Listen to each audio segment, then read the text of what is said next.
कौन कौन है वहां? के बीच भयंकर युद्ध शुरू हुआ। नहीं नहीं। उत्तर प्रदेश का एक छोटा सा गांव माणिकपुर। चारों तरफ हरे भरे खेत, कच्ची सड़कें, शांत वातावरण। लेकिन गांव में एक पुराना तालाब था जिसे सभी काला तालाब कहते थे। गांव में एक डरावनी बात मशहूर थी। हर अमावस्या की रात उस तालाब में एक लाश तैरती दिखाई देती है।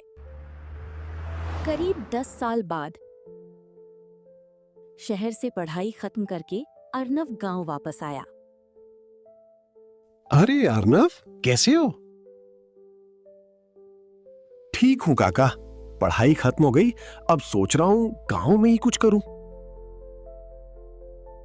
वाह, शहर का लड़का फिर गांव लौट आया।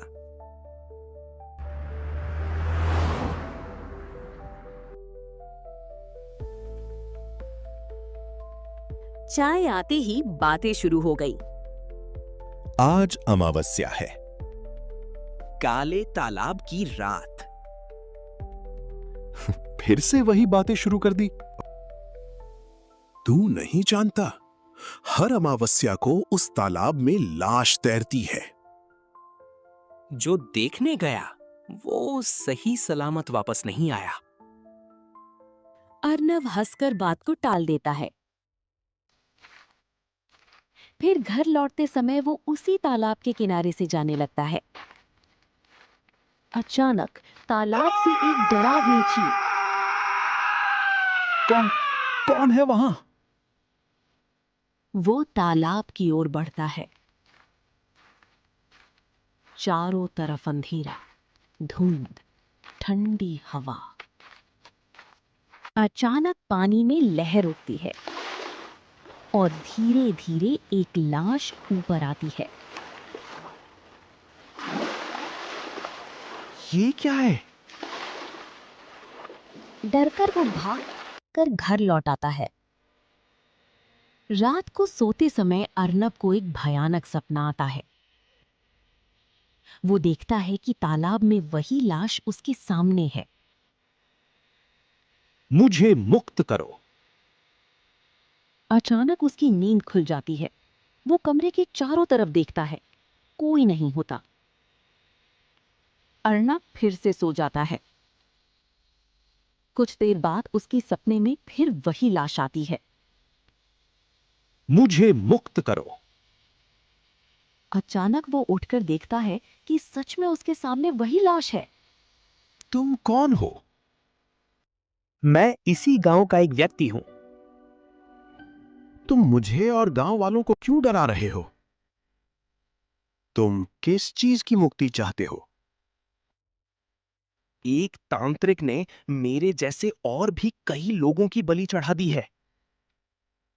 उस तांत्रिक ने अमरत्व पाने के लिए हम सबको बलि दिया है।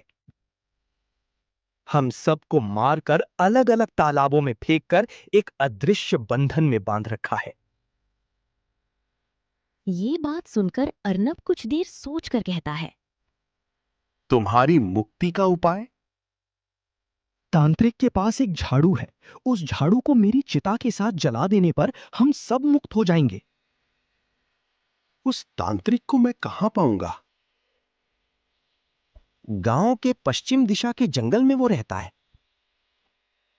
उस जंगल में तो बहुत हिंसक जानवर है, और मैं उस तांत्रिक से झाड़ू कैसे लाऊंगा? ये पहन लो, तब हिंसक जानवर तुम पर हमला नहीं करेंगे। लेकिन मैं उस तांत्रिक से झाड़ू कैसे लाऊंगा? ये बात सुनने से पहले ही लाश वहां से चली जाती है। अर्नब कुछ देर सोचने के बाद सो जाता है। पूरी रात जागने के कारण अर्नब दोपहर में सोकर उठता है।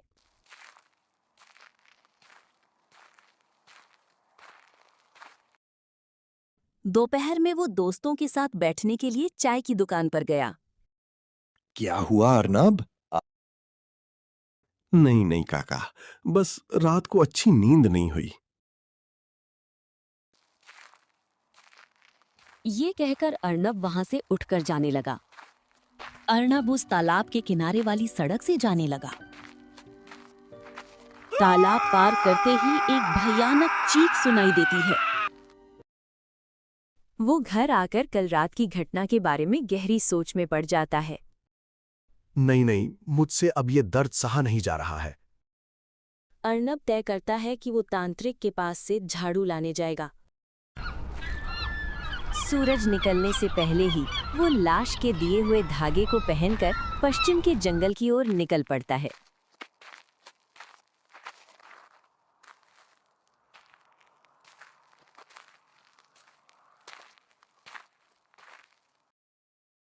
सुबह बीतकर दोपहर हो जाती।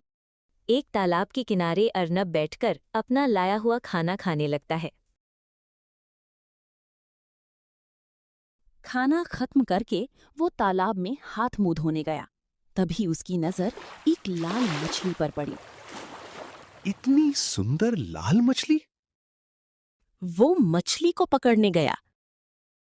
अचानक पानी में तेज रोशनी चमक उठी।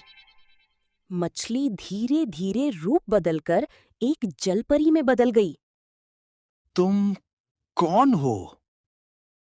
डरो मत, मैं जानती हूं तुम क्यों आए हो। क्या तुम उस तांत्रिक के बारे में जानती हो?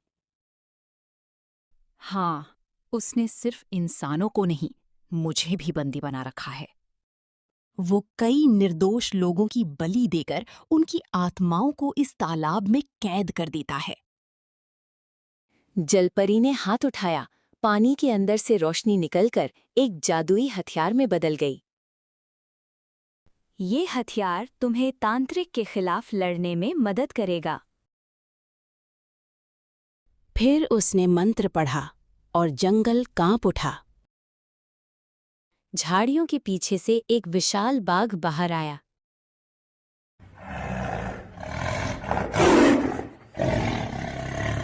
बाघ?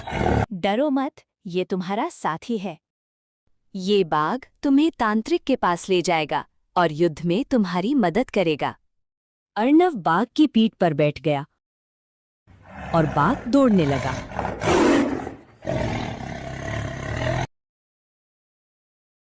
वे तांत्रिक की गुफा के सामने पहुंचे। तांत्रिक तब तपस्या में लीन था। अर्नब ने हथियार को कसकर पकड़ा और जोर से जमीन पर प्रहार किया। किसने मेरी तपस्या भंग करने की हिम्मत की?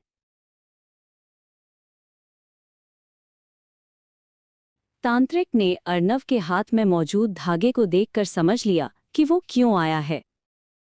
आज तेरा अंत है। दोनों के बीच भयंकर युद्ध शुरू हो गया। अचानक अर्नब जोर से चिल्ला रहा। घाट! ये संकेत मिलते ही बाघ झपट पड़ा। वो तांत्रिक के ऊपर चढ़ गया और जोर से गरजने लगा। नहीं, नहीं। और एक समय वो एक झाड़ू में बदल गया।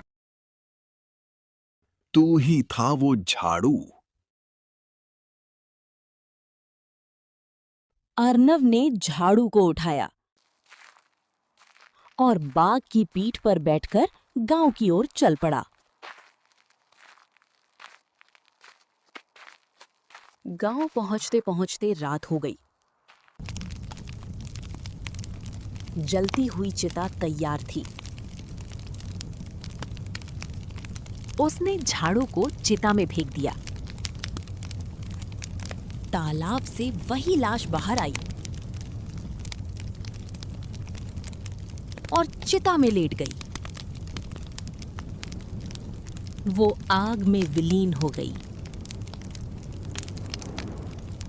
फिर एक एक करके और भी कई लाशें बाहर आने लगीं। धन्यवाद हमें मुक्त करने के लिए। उनके बीच वही जलपरी भी थी। तुमने हमें मुक्त कर दिया। धीरे धीरे वे सभी आकाश की ओर उठने लगे।